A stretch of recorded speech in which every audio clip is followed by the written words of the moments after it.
Wazalendo wadai kurejesha udhibiti wa eneo la Muchacha lililopo katika tarafa ya Mambasa mkoani Ituri kaskazini mashariki mwa Jamhuri ya Kidemokrasia ya Kongo.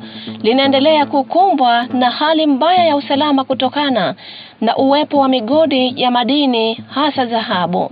Kwa mujibu wa taarifa za hivi karibuni, mwezi Machi mwaka 2026 eneo hilo limekumbwa na mashambulizi makali ya kivita na mauaji yanayodaiwa kufanywa na waasi wa ADF NALU, kundi linalohusishwa na Islamic State.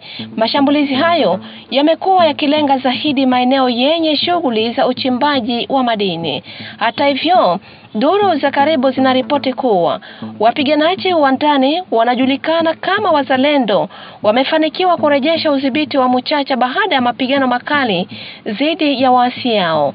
Licha ya mafanikio hayo, hali ya usalama bado inaelezwa kuwa tete, huku wakazi wakiendelea kuishi kwa hofu ya mashambulizi ya mara kwa mara. Hapa deja tunalibere Muchacha Prande 03 na Wazalendo ya nini ya Synergie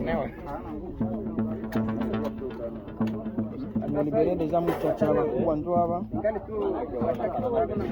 hapa tuko Muchacha basi basitie ubishi kusema no Muchacha haya kwa libere tuko deja Muchacha wenyewe walikuwa sinjo pale njoo huku kabisa wenyewe vetro walikuwaka walikuwa kanapiga njoo kule. Wakati huo katika mkoa wa Kivu Kaskazini, vikosi vya waasi wa M23 vimeripotiwa kuondoka katika kambi yao iliyopo Kasima, wilaya Rubero.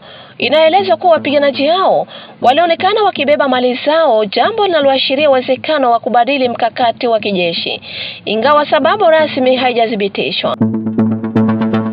Hali ya usalama inaendelea kuwa ya wasiwasi katika wilaya Walikale kufuatia mapigano kati ya Wazalendo na waasi wa AFC M23 katika eneo la Kanune, kundi la Ikobo.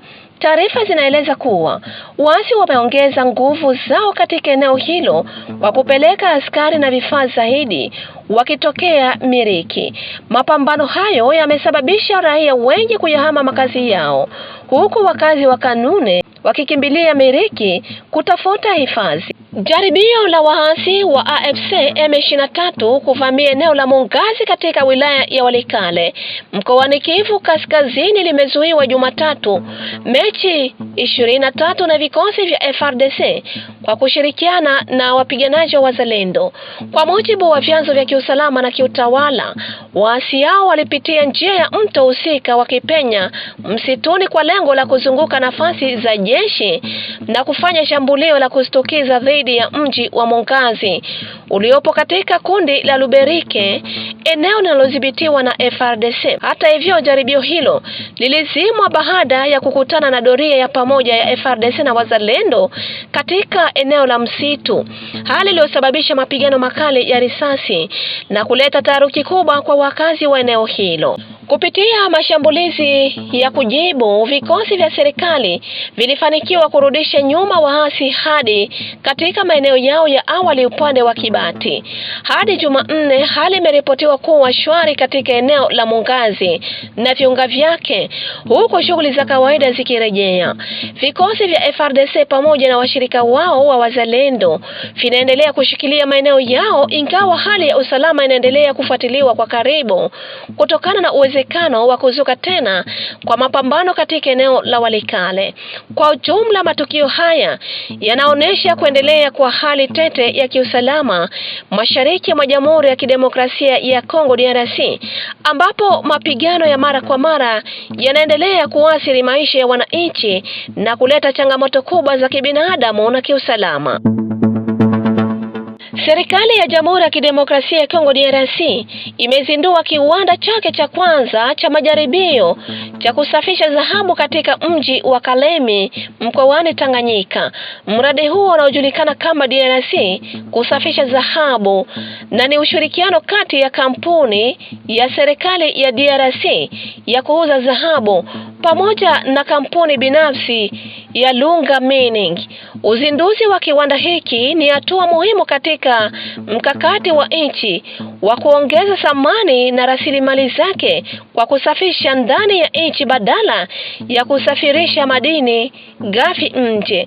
Lengo ni kupunguza utegemezi wa mifumo ya usindikaji wa nje na kuimarisha uchumi wa ndani.